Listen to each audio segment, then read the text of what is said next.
Najprej izražamo ogorčenje o fizičnem napadu na predsednika nogometnega kluba Maribor, gospoda Draga Cotarja, kar je velik škandal in do sedaj po mojem vedenju nepojmljivo. Z velikim uspehom, ko je NK Maribor premagal Rangerse, je sledil leden tuš, pa ne zaradi tekme in poraza proti nedeljskemu tekmecu, ampak zaradi dogodkov, ki so sledili in nad tem, da ljudje iščejo zgodbe in krivce tam, kjer jih ni. Nikoli, pa tudi v Stožicah ne, nisem skoraj koga povozil, kot se pojavlja komentar očividca.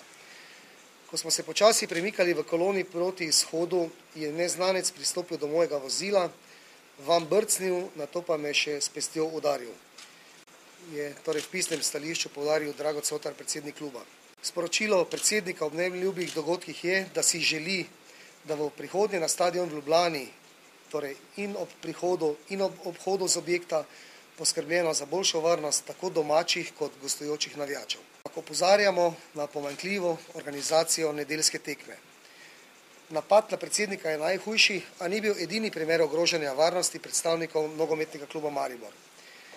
Vsak izmed gledalcev oziroma navijačev, tako od gostujočih kot tujih, torej kot domačih, so se lahko sprosto sprehajali po garažni hiši in dejstvo je, da so lahko tako eni in drugi po tekmi nemoteni prišli do avtobusa našega moštva, uradnih oseb kluba in prostorov za izjave. Igralci so morali poslušati grobe žaljivke, vse skupaj pa je bilo že dejansko na meji fizičnega incidenta.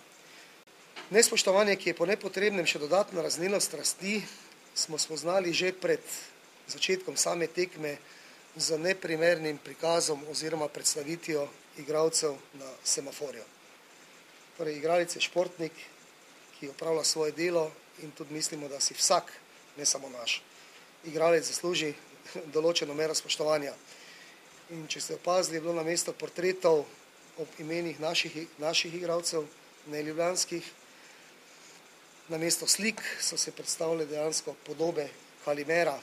Kaj so hteli s tem poudariti, dejansko mi ni znano, ampak da bi mi razmišljali, da bi dali recimo podobo Žabjega princa ob Daretu Vršiču pri predstavitvi, nam niti na pamet ne pade. Je dejstvo to, da niti predsednik nogometnega kluba NK Maribor, gospod Drago Cotar, ne želi nadaljevati in polemizirati in ne misli potegniti nobenih drugih ukrepov. Želimo le opozoriti, da se to v bodoče naj ne bi dogajalo in kot sem rekel, za nas je ta zgodba zaključena.